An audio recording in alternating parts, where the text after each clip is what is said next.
So ರಾಜವಂಶದ fans ಕಾಯ್ತಾ ಇದ್ದಿದ್ದು ಯುವ ರಾಜ್ಕುಮಾರ್ ಅವ್ರ ಡೆಬ್ಯೂ, ಇವ್ರ ಸಿನಿಮಾ. ಪ್ರಿಪೇರ್ಡ್ ಆಗಿ ಬಂದಿರೋಂಥ ಒಂದು ಆ್ಯಕ್ಟರು, ಎಲ್ಲೂ ನಿಮಗೆ ಡೆಬ್ಯೂ ಆ್ಯಕ್ಟರು ಅಂತ ಯಾವತ್ತೂ ಆ ಥರ ಅನ್ಸಲ್ಲ. ಏನು ಹೇಳಲಿ ನಾನು ಹೊಸ ಥರ. ಈಗ ಇದರಲ್ಲಿ ಸಿರಿ ಅನ್ನೋ ಪಾಠ ನಿಮಗೆ ಕೊಟ್ಟಿದ್ದಾರೆ, ಅದ್ರ ಪಾಠ ನಿಮಗೆ ಏನು ಅನ್ಸುತ್ತೆ? ಗಿರಿಜಾನ ಪಾತ್ರದಿಂದ ಲೀಲಾ ಅದೇ, ಲೀಲಾನ ಪಾತ್ರದಿಂದನೇ ಸಿರಿ ಆಗಿದ್ದು ನನಗೆ. ಪ್ಲೀಸ್ ಇದನ್ನ ಇಲ್ಲಿಗೆ ನಿಲ್ಲಿಸ್ಬಿಡು. ನಗುವನ್ನು ಕಲಿಸೋ ಮಗುವಿನ ಮನಸ್ಸೆ, ಈ ನವಿರಾದ ಮುನಿಸು, ನೀ ನನಗಾಗಿ ಉಳಿಸು. ಈ ಯುವ ಫಿಲಮ್ನ ಜನರು ಏನಕ್ಕಾಗಿ ನೋಡಬೇಕು? ಸಂತೋಷ್ ಸರ್ ರೈಟಿಂಗೇ ಅಷ್ಟು ಸ್ಟ್ರಾಂಗ್ ಆಗಿದೆ ಸಿನಿಮಾದಲ್ಲಿ. ಹೆಸರು ನೆನಪಿದೆಯಲ್ಲ. ಮೇಡಮ್ ನಮಸ್ಕಾರ. ನಮಸ್ತೆ. ಹೇಗಿದ್ದೀರಾ? ನಾನು ಚೆನ್ನಾಗಿದ್ದೀನಿ, ನೀವು? ನಾವು ಚೆನ್ನಾಗಿದ್ದೀವಿ. ಹೇಳಿ. ಮೊದಲು ಪಾಪ್ಕಾರ್ನ್ ಅಲ್ಲಿ ಮಾಡಿದ್ರಿ, ನೆಕ್ಸ್ಟ್ ಕಾಂತಾರ ಆಯ್ತು, ಈಗ ಯುವ. ರಾಜ್ಕುಮಾರ್ ಫ್ಯಾಮಿಲಿ ಎಲ್ಲ ಗೊತ್ತಿದೆ ಮೊದ್ಲಿಂದ, ಅದು ಫಿಲಂ ಇಂಡಸ್ಟ್ರಿಯಲ್ಲಿ ಹಿತ್ತು. ಇವಾಗ ಹೊಸದಾಗಿ ರಾಘವೇಂದ್ರ ರಾಜ್ಕುಮಾರ್ ಅವ್ರ ಮಗ ಯುವರಾಜ್ ಕುಮಾರ್ ಆದಂತಹ ಯುವ ಸಿನಿಮಾ ಮಾಡ್ತಿದ್ದಾರೆ, ಅದಕ್ಕೆ ನೀವು ಹೀರೋಯಿನ್ ಆಗಿ ಆಕ್ಟ್ ಮಾಡ್ತಿದ್ದೀರಾ. ಅದ್ರ ಫೀಲ್ ನಿಮ್ಗೆ ಯಾವ ತರ ಅನಿಸ್ತು? ಅಂದ್ರೆ ತುಂಬಾ ಖುಷಿ ಇದೆ ಖಂಡಿತ. ಆ ಫ್ಯಾಮಿಲಿಯಿಂದ ಒಂದು ಹೊಸ ಆಕ್ಟರ್ ಬರ್ತಾ ಇದ್ದಾರೆ ಸಿನಿಮಾ ಇಂಡಸ್ಟ್ರಿಗೆ, ಅವ್ರದ್ದೊಂದು ಕೊಡುಗೆ, ಅವ್ರದ್ದೊಂದು ಸಿನಿಮಾ ಬರ್ತಾ ಇದೆ ಅಂತ ಹೇಳಿದಾಗ ನಂದು ಅದರಲ್ಲಿ ಒಂದು ಪಾತ್ರ ಇದೆ. ಆ ಸಿನಿಮಾಗೆ ನಂದು ಒಂದು ಕಾಂಟ್ರಿಬ್ಯೂಷನ್ ಇದೆ ಅಂತ ಹೇಳೋದು ಒಂದು ನನಗೆ ಹೇಳ್ಕೊಳಕ್ ಖುಷಿ ಆಗುತ್ತೆ. ಅವ್ರೇನಾದ್ರು ನಿಮ್ಗೆ ಫ್ರೆಶರ್ ಆಗಿ ಇವರು ಹೊಸ ಹೀರೋ ಆಗಿ ಫಿಲಮ್ಗೆ ಎಂಟ್ರಿ ಕೊಟ್ಟಿದ್ದಾರೆ, ಇಲ್ಲ ಎಕ್ಸ್ಪೀರಿಯನ್ಸ್ ಆತರ ಏನಾದ್ರು ಫೀಲ್ ಆಯ್ತಾ? ಇಲ್ಲ ಹೊಸೊಬ್ರಪ್ಪ ನನ್ಗೆ ಹೆಂಗೆ ಅವ್ರ ಜೊತೆ ನಾನು ಮಾಡಲ್ಲ, ಆತರ ಯಾವತ್ತೂ ಆತರ ಅನ್ಸ್ಲಿಲ್ಲ. ಅಂದ್ರೆ ಒಂದ್ 3-4 ಸಿನಿಮಾ ಅಥವಾ ಒಂದು ಸಿನಿಮಾ ಮುಂಚೆಯಿಂದನೂ ಸಿನಿಮಾಗಳು ಮಾಡ್ಕೊಂಡು ಬರ್ತಾ ಇದ್ದಾರೆ ಅಂತ ಒಂದು ಪ್ರಿಪೇರ್ಡ್ ಆಗಿ ಬಂದಿರೋಂಥ ಒಂದು ಆ್ಯಕ್ಟರು, ಎಲ್ಲೂ ನಿಮಗೆ ಡೆಬ್ಯೂ ಆ್ಯಕ್ಟರು ಅಂತ ಯಾವತ್ತೂ ಆ ಥರ ಅನ್ಸಲ್ಲ. ಅದಕ್ಕೆ ಮೇನ್ಲಿ ಸಂತೋಷ್ ಸರು ಅಷ್ಟೇ, ಅವರು ಪ್ರಿಪೇರ್ ಮಾಡಿದ್ರು, ಡೈರೆಕ್ಷನ್ ಡಿಪಾರ್ಟ್ಮೆಂಟ್ ಜೊತೆ ಸಾಕಷ್ಟು ವರ್ಕ್ಶಾಪ್ ಮಾಡಿದ್ರು ಯುವನ ಪಾತ್ರಕ್ಕೋಸ್ಕರ, ಸಿನಿಮಾಗೋಸ್ಕರ. ನಾವು ಸಾಕಷ್ಟು ವರ್ಕ್ಶಾಪ್ಸ್ ಮಾಡಿದ್ವಿ.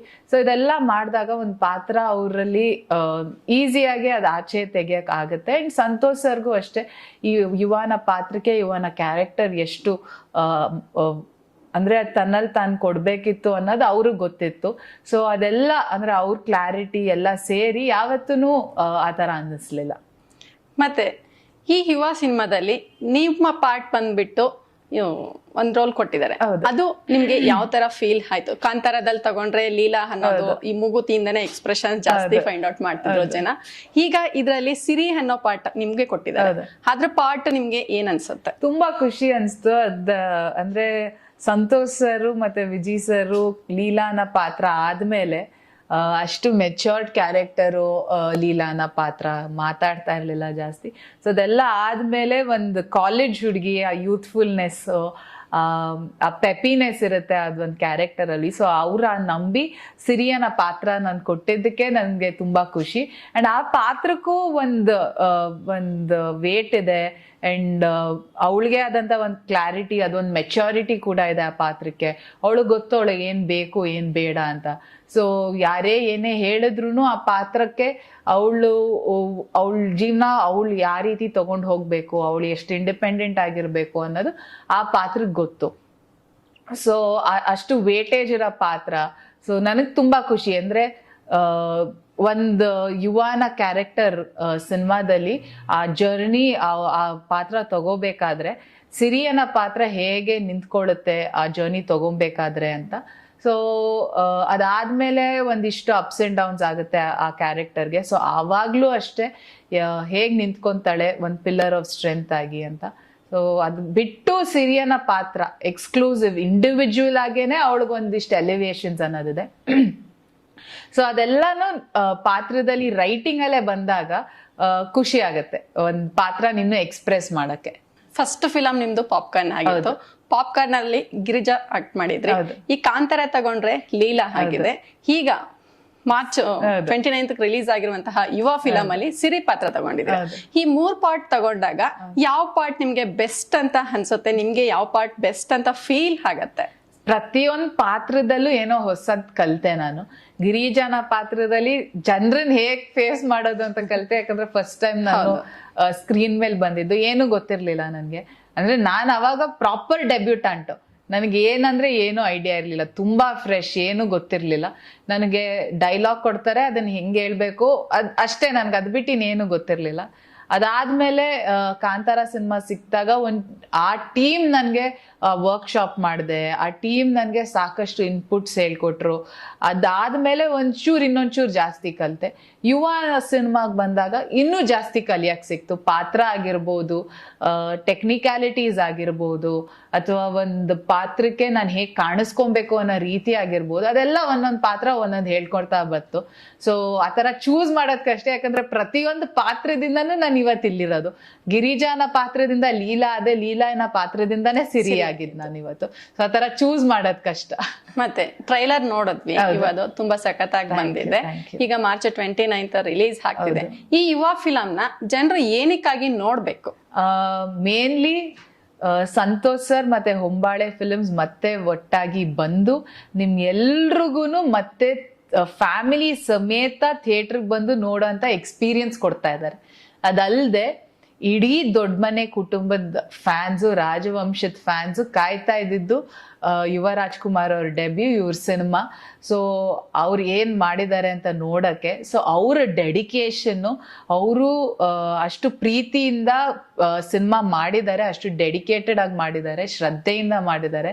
ಅಂಡ್ ಬೆಸ್ಟ್ ಅಂದ್ರೆ ಎಲ್ಲದಕ್ಕೂ ಮೀರಿ and star cast Achyut sir, Sudharani ma'am, ಅಂದ್ರೆ ಗೋಪಾಲ್ ಕೃಷ್ಣ ದೇಶಪಾಂಡೆ ಸರ್, ರಘು ಶಿವಮೊಗ್ಗ ಅವರು, ಎಷ್ಟು ಸಾಕಷ್ಟು ಜನ ಇರುವಂತ ಒಂದು ಸಿನಿಮಾ. ಕಿಶೋರ್ ಸರ್, ಸೊ ಎಲ್ಲ ಸ್ಟಾರ್ ಕಾಸ್ಟ್ ಇರುವಂತ ಸಿನಿಮಾ. ಸೊ ಇವಾಗ ಅಚ್ಯುತ್ ಸರ್ ಅಂತೆಲ್ಲ ಹೆಸರು ಹೇಳ್ಬೇಕಾದ್ರೆ ಎಲ್ರಿಗೂ ಗೊತ್ತು, ಇವ್ರ ಪಾತ್ರ ತುಂಬಾ ಚೆನ್ನಾಗಿ ಮಾಡಿರ್ತಾರೆ ಅಂತ. ಸೊ ಅದು ಬಿಟ್ಟು ರೈಟಿಂಗು, ಸಂತೋಷ್ ಸರ್ ರೈಟಿಂಗೇ ಅಷ್ಟು ಸ್ಟ್ರಾಂಗ್ ಆಗಿದೆ ಸಿನಿಮಾದಲ್ಲಿ. ಅಂದ್ರೆ ಸಾಕಷ್ಟು ಜನ ಕೇಳ್ತಾ ಇದ್ರು, ಸರ್ ಅಪ್ಪ ಮಗನ್ ಬಂತು ಮಿಸ್ಟರ್ ಅಂಡ್ ಮಿಸಸ್ ರಾಮಾಚಾರಿ ತರ ಇದೆಯಾ, ಹೇಗಿದೆ ಅಂತ. ಮಿಸ್ಟರ್ ಅಂಡ್ ಮಿಸಸ್ ರಾಮಾಚಾರಿ ಅಪ್ಪ ಮಗ ಸ್ಟೋರಿನೇ ಬೇರೆ, ಇಲ್ಲಿರೋ ಅಪ್ಪ ಮಗ ಸ್ಟೋರಿನೇ ಬೇರೆ. ಯಾಕಂದ್ರೆ ಇವಾಗ ಜಗತ್ತಲ್ಲಿ ಅಪ್ಪ ಮಗ ಎಷ್ಟ್ ಜನ ಇದೀವಿ. ಸೊ ಹಾಗಂತ ಎಲ್ಲ ಅಪ್ಪ ಮಗ ಒಂದೇ ರೀತಿ ಆಗಕ್ ಸಾಧ್ಯನಾ? ಇಲ್ಲ ಅಲ್ಲ. ಪ್ರತಿಯೊಂದು ತಂದೆ ತಾಯಿ ಮತ್ತೆ ತಂದೆ ಮಗಂದು ಬಾಂಡ್ ಡಿಫ್ರೆಂಟ್ ಆಗಿರುತ್ತೆ. ಸೊ ಇಲ್ಲಿ ಒಂದು ಡಿಫ್ರೆಂಟ್ ಆಗಿರುವಂತ ಒಂದು ಬಾಂಡು, ಫ್ಯಾಮಿಲಿ ಬಾಂಡು. ಅದು ಬಿಟ್ಟು ಆಕ್ಷನ್ ಇದೆ, ಒಂದು ಬ್ಯೂಟಿಫುಲ್ ಲವ್ ಸ್ಟೋರಿ ಹೋಗುತ್ತೆ, ಕೊನೆವರೆಗೂ ಆ ಲವ್ ಸ್ಟೋರಿ ಹೋಗುತ್ತೆ. ಸೊ ಆ ಲವ್ ಸ್ಟೋರಿಗೆ ಏನಾಗುತ್ತೆ, ಅದಲ್ಲದೆ ತಂದೆ ಮಗ ಬಿಟ್ಟು ತಾಯಿ ಮಗ, ಆ ಫ್ಯಾಮಿಲಿ, ನಂದು ಸಿರಿ ಮತ್ತೆ ಅವಳ ತಾಯಿ ಒಂದು ಬಾಂಡ್ ಇರುತ್ತೆ.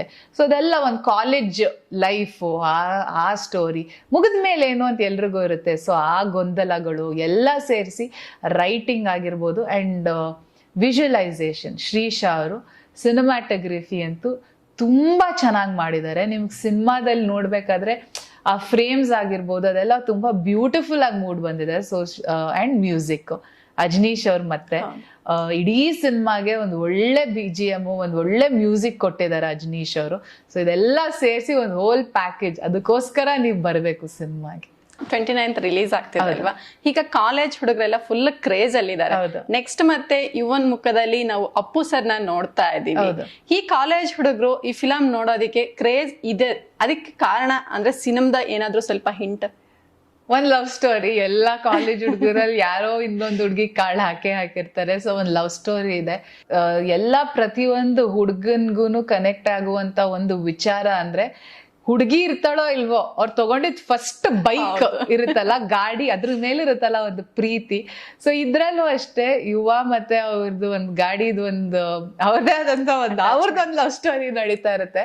ಸೊ ಅದು ಒಂದು ಕನೆಕ್ಟ್ ಆಗುವಂತ ಒಂದು ವಿಚಾರ.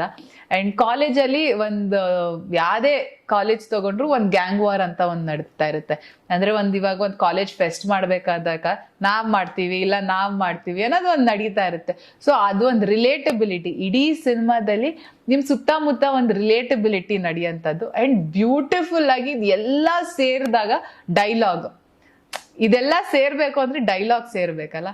ಸೊ ಆ ಡೈಲಾಗ್ಸ್ ಅದೆಲ್ಲಾನು ಅದ್ ಅಂದ್ರೆ ಯೂತ್ಸ್ಗೆ ಒಂದ್ ಥಿಯೇಟರ್ ಅಲ್ಲಿ ಒಂದ್ ಕಿರ್ಚಾಡೋ ಅಂತ ಒಂದ್ ಎಕ್ಸ್ಪೀರಿಯನ್ಸ್ ಕೊಡುತ್ತೆ. ಈಗ ಫಿಲಂ ಇಂಡಸ್ಟ್ರಿಗೆ ಬರ್ಬೇಕು ಅಂದ್ರೆ ಬ್ಯಾಕ್ ಗ್ರೌಂಡ್ ಬೇಕಾಗತ್ತೆ ಅಂತ ಹೇಳ್ತಾರೆ. ಈಗ ಎಕ್ಸಾಂಪಲ್ ಯುವರಾಜ್ ಕುಮಾರ್ ಅವ್ರು ತಗೊಂಡ್ರೆ ಅವ್ರದ್ದು ಫುಲ್ ರಾಜ್ಕುಮಾರ್ ಫ್ಯಾಮಿಲಿ ಇತ್ತು, ಬಟ್ ನಿಮಗ್ ಬ್ಯಾಕ್ ಗ್ರೌಂಡ್ ಯಾವುದೇ ತರದ್ ಇರ್ಲಿಲ್ಲ. ನಿಮ್ಗೆ ಫಿಲಂ ಇಂಡಸ್ಟ್ರಿಗೆ ಬರಕ್ಕೆ ಕಷ್ಟ ಆಯ್ತಾ? ಇಲ್ಲ ಅಂದ್ರೆ ಆ ತರ ನೋಡಿದ್ರೆ ನಾನು ತುಂಬಾ grateful and lucky that Suri sir ಹೇಗೋ ಸಪ್ತಮಿ ಮಾಡ್ತಾಳೆ, ಕೇಪಬಲ್ ಇದ್ದಾಳೆ ಅಂತ ಅವ್ರು ನನ್ನ ಫಸ್ಟ್ ಕರ್ಕೊಂಡ್ ಬಂದಿತ್ತು ಇಂಡಸ್ಟ್ರಿಗೆ. ಅವ್ರು ಕರ್ಕೊಂಡ್ ಬಂದಿರ್ಲಿಲ್ಲ ಅಂದ್ರೆ ನಾನು ಇವತ್ತು ಇರ್ತಾನೆ ಇರ್ಲಿಲ್ಲ.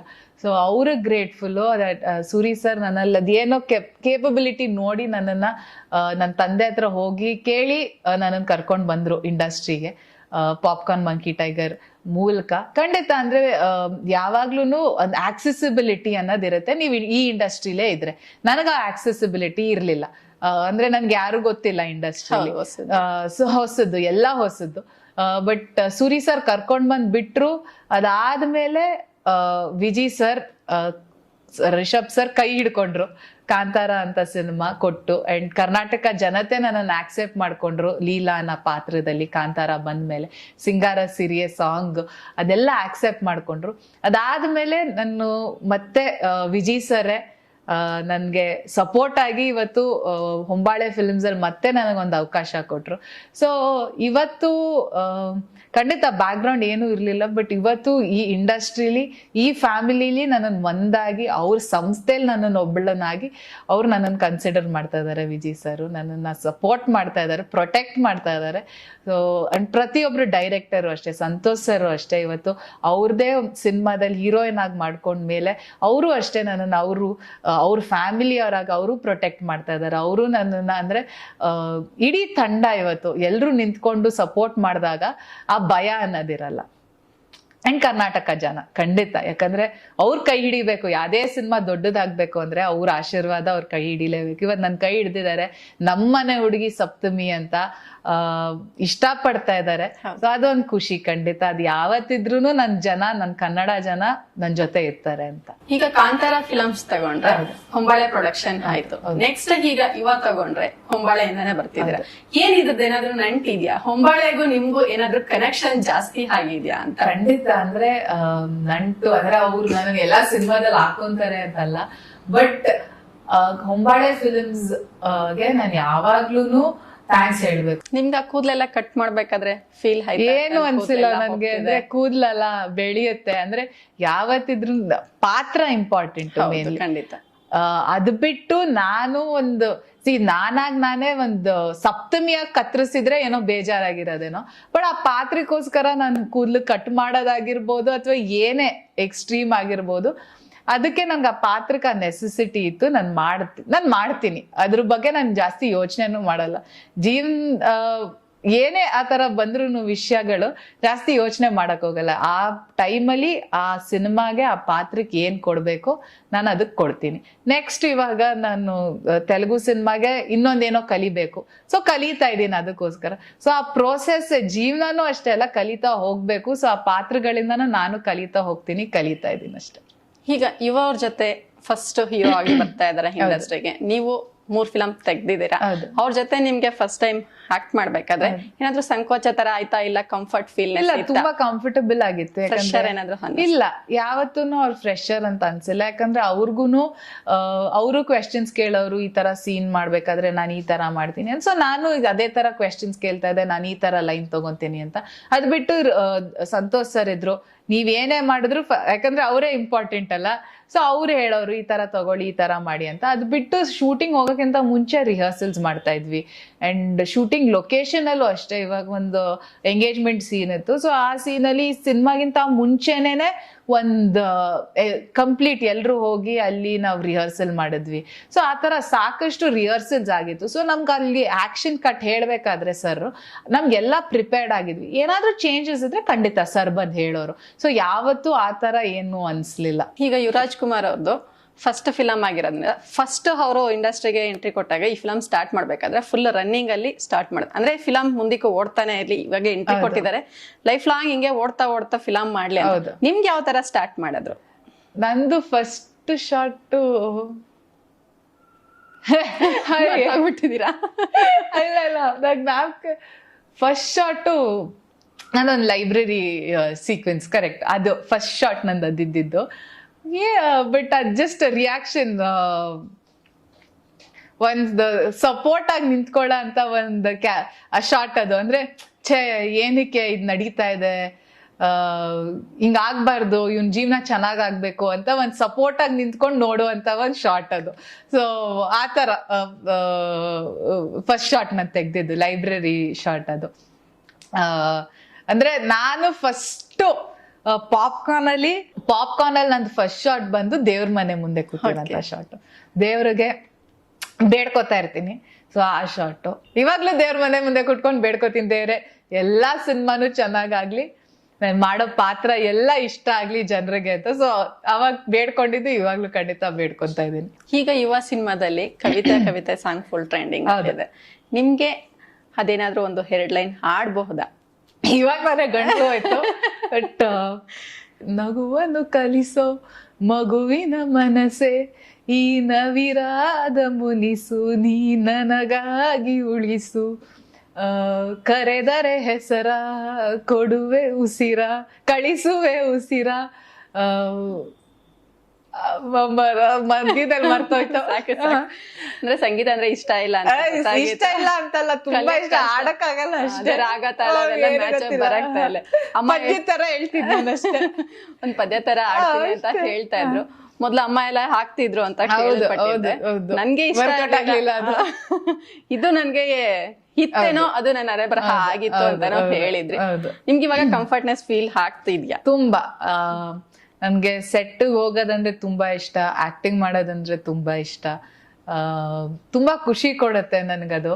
ಅಂಡ್ ಏನೋ ಹೊಸಾದ್ ಕಲಿತೀನಿ. ಅಂಡ್ ಮೇನ್ಲಿ ಸೆಟ್ ಅಲ್ಲಿ ಒಂದು ನಾವ್ ಶೂಟಿಂಗ್ ಅಂತ ಹೋದಾಗ ಒಂದು ಕೆಯಾಸೋ ಅಥವಾ ಅದೊಂದ್ ಗಜಿ ಅಂತ ನಡೀತಾ ಇರತ್ತೆ, ಈ ಕೆಲ್ಸ ಆ ಕೆಲ್ಸ. ಸೊ ನಂಗೆ ಅದೆಲ್ಲ ನೋಡೋದು ನಂಗೆ ತುಂಬಾ ಇಷ್ಟ, ನಾನು ಅದು ತುಂಬಾ ರಿಲೇಟ್ ಮಾಡ್ತೀನಿ. ಕ್ಯಾಮ್ರಾ ಮುಂದೆ ಆಕ್ಟ್ ಮಾಡೋದಾಗಿರ್ಬೋದು, ಅಥವಾ ಒಂದು ಹೊಸ ಪಾತ್ರ ಮಾಡೋದಾಗಿರ್ಬೋದು, ಆ ಪಾತ್ರ ನಿರ್ವಹಿಸೋದಾಗಿರ್ಬೋದು, ತುಂಬಾ ಖುಷಿ ಕೊಡುತ್ತೆ. ಖಂಡಿತ ಮಾಡ್ಕೊಂಡು ಹೋಗ್ತೀನಿ ಕೆಲ್ಸನ. ಯಾಕಂದ್ರೆ ಯಾವಾಗ್ಲೂ ಖುಷಿ ಕೊಡೋ ಅಂತ ಕೆಲ್ಸನ ನಾವ್ ಇಷ್ಟಪಟ್ಟು ಮಾಡಿದ್ರೆ ಆ ಕೆಲ್ಸನೂ ವಾಪಸ್ ನಮ್ಗೆ ಅಷ್ಟೇ ಖುಷಿ ಕೊಡುತ್ತಂತೆ. ಸೊ ಅದೇ ಇವಾಗ ನನ್ನ ಜೀವನದಲ್ಲಿ ಆಗ್ತಾ ಇರೋದು. ನಂಗೆ ಮೇಕಪ್ ಮಾಡೋದಂದ್ರೆ ಇಷ್ಟ ಇಲ್ಲ ಅಂತ ಕೇಳಿದ್ದೆ ನಾನು. ಈಗ ಸೆಟ್ಗೋ ಇಲ್ಲ ಫಿಲಮ್ಗೋಸ್ಕರ ನಾನು ಮೇಕಪ್ ಮಾಡ್ಕೊಂತೀನಿ. ಕಾಮನ್ ಆಗಿ ಗರ್ಲ್ಸ್ಗೆ ಇಲ್ಲ ಮೇಕಪ್ ಅಂದ್ರೆ ಹುಚ್ಚಿರುತ್ತಲ್ಲ, ನಿಮ್ಗೆ ಯಾಕೆ ಆತರ ಇರ್ಲಿಲ್ಲ? ಅಂದ್ರೆ ನನ್ಗೆ ಏನಂದ್ರೆ ಮುಂಚೆ ನಾನು ಸ್ವಿಮ್ಮಿಂಗ್ ಅಥ್ಲೀಟ್ ಆಗಿದ್ರಿಂದ ನನ್ಗೆ ಅದೆಲ್ಲ ನೋಡಕ್ ಟೈಮು ಇರ್ತಾ ಇರ್ಲಿಲ್ಲ. ಇವಾಗ ಕಲಿತಾ ಇದ್ದೀನಿ ಖಂಡಿತ, ಇಲ್ಲ ಅಂತಲ್ಲ. ಮುಂಚೆ ಸಿನಿಮಾಗೂ ಇವಾಗ ಕಂಪೇರ್ ಮಾಡಿದ್ರು ಎಷ್ಟೋ ಬೆಟರ್. ಇವಾಗ ಏನೋ ತಿಳ್ಕೊಂಡಿದ್ದೀನಿ ಮೇಕಪ್ ಬಗ್ಗೆ, ಯಾವ್ದು ನನಗ್ ಸೂಟ್ ಆಗುತ್ತೆ, ಯಾವ್ದು ಸೂಟ್ ಆಗಲ್ಲ ಅನ್ನೋದು ಇನ್ನೂ ಜಾಸ್ತಿ ತಿಳ್ಕೊತೆ. ಯಾಕಂದ್ರೆ ಇವಾಗ ನನ್ ಕೆಲ್ಸನೇ ಅದು, ನನ್ ವೃತ್ತಿನೇ ಅದು. ಸೊ ಕಲಿಬೇಕು ಅದನ್ನ. ಅಂದ್ರೆ ಬಣ್ಣ ಹಚ್ಚೋದೇ ನನ್ ಕೆಲ್ಸ. ಸೊ ಅದು ಸ್ಕ್ರೀನ್ ಮೇಲೆ ಹಂಗಿದ್ರು ನಿಜ ಜೀವನದಲ್ಲಿ ಆರಾಮಾಗಿರ್ತೀನಿ. ಆಚೆ ಹೋದಾಗ ಏನ್ ನೆಸೆಸಿಟಿ ಇಲ್ಲ, ನಾನು ಹೆಂಗಿದೀನೋ ಹಂಗೆ ಹೋಗ್ತೀನಿ, ಅದೇನಿಲ್ಲ. ಬಟ್ ಕೆಲ್ಸ ಅಂತ ಬಂದಾಗ, ನನ್ ವೃತ್ತಿ ಅಂತ ಬಂದಾಗ, ಬಣ್ಣ ಹಚ್ಚೋದೇ ನನ್ನ ಜೀವನ ಅಂದಾಗ ಅದನ್ನ ಕಲಿಬೇಕು. ಸೊ ಕಲ್ತ್ಕೊಂತ ಇದ್ದೀನಿ ಇವಾಗ ಅದನ್ನ ಚೂರು. ಪ್ರತಿಯೊಬ್ರು ಮೇಕಪ್ ಆರ್ಟಿಸ್ಟ್, ವಿನಿ ಮಾಸ್ಟರ್ ನನ್ಗೆ ಕಾಂತಾರದಲ್ಲಿ ಮಾಡಿದ್ರು, ಇವಾಗ ಗಂಗಣ್ಣ ಅಂತ ಅವ್ರು ಮೇಕಪ್ ಮಾಡಿದ್ರು. ಸೊ ಅವರಿಂದ ಎಲ್ಲ ಖಂಡಿತ ಒಂದ್ ಚೂರ್ ಕಲಿತಾ ಇದ್ದೀನಿ. ಎಸ್ಪೆಷಲಿ ಯುವ ಸಿನಿಮಾಗೆ, ಕಾಂತಾರಕ್ಕೆ ಡಲ್ ಆಗ್ಬೇಕಿತ್ತು, ಯುವ ಸಿನಿಮಾಗ್ ನಾನ್ ಹಂಗೆ ಹೆಂಗಿದೀನೋ ಹಂಗೆ ಕಾಣಿಸ್ಬೇಕಿತ್ತು. ನನ್ನ ನ್ಯಾಚುರಲ್ ಸ್ಕಿನ್ ಟೋನ್ ಏನಿತ್ತು ಅದನ್ನೇ ಮಾಡಿದ್ವಿ. ಅದು ಬಿಟ್ಟು ಒಂದು ಕಾಲೇಜ್ ಹುಡುಗಿ, ಸೊ ನಾರ್ಮಲ್ ಕ್ಯಾಶುಯಲ್, ಬಟ್ ಆ ಮೇಕಪ್ ಇತ್ತು, ಇಲ್ಲ ಅಂತಲ್ಲ. ಸೊ ಅದನ್ನೆಲ್ಲ ಕಲ್ತ್ಕೊಂತ ಬಂದೆ. ಇವಾಗ ಕಲಿತಾ ಇದ್ದೀನಿ ಅದ್ರ ಬಗ್ಗೆನೂ. ಇಂಟ್ರೆಸ್ಟ್ ಬರ್ತಾ ಇದೆ ಇವಾಗ ಒಂಚೂರು. ಇದು ವರ್ಕ್ ಆಗತ್ತೆ ನನ್ಗೆ, ಇದು ವರ್ಕ್ ಆಗತ್ತೆ ಅಂತ. ಈಗ ಫೈನಲ್ ಆಗಿ ಯುವ ಮೂವಿ ಬಗ್ಗೆ ಏನ್ ಹೇಳಕ್ ಇಷ್ಟಪಡ್ತೀರಾ? 29ನೇ ತಾರೀಕು ಯುವ ಸಿನಿಮಾ ರಿಲೀಸ್ ಆಗ್ತಾ ಇದೆ. ಪ್ರತಿ ಒಂದು ಏಜ್ ಗ್ರೂಪ್ಗೂ ಕನೆಕ್ಟ್ ಆಗುವಂತ ಒಂದು ಸಿನಿಮಾ. ನೀವು ಕಾಲೇಜ್ ಅವ್ರಾಗಿರ್ಬೋದು, ಅಥವಾ ಒಂದು ಫ್ಯಾಮಿಲಿ, ತಂದೆ ತಾಯಿ ಮಕ್ಕಳು ಯಾರೇ ಆಗಿದ್ರು ಪ್ರತಿಯೊಬ್ರಿಗೂ ಈ ಸಿನಿಮಾ ಕನೆಕ್ಟ್ ಆಗುತ್ತೆ. ಆ್ಯಂಡ್ ಕನೆಕ್ಟ್ ಆಗಕ್ಕೆ ಅದರಲ್ಲಿ ಎಲ್ಲ ಎಲಿಮೆಂಟ್ಸ್ ಇದೆ. ಡಾನ್ಸು, ಸಾಂಗು, ಎಮೋಷನ್ಸು, ಪ್ರೀತಿ, ತಂದೆ ತಾಯಿ, ಫ್ಯಾಮಿಲಿ, ಏಳು ಬೀಳು ಎಲ್ಲ ಇದೆ.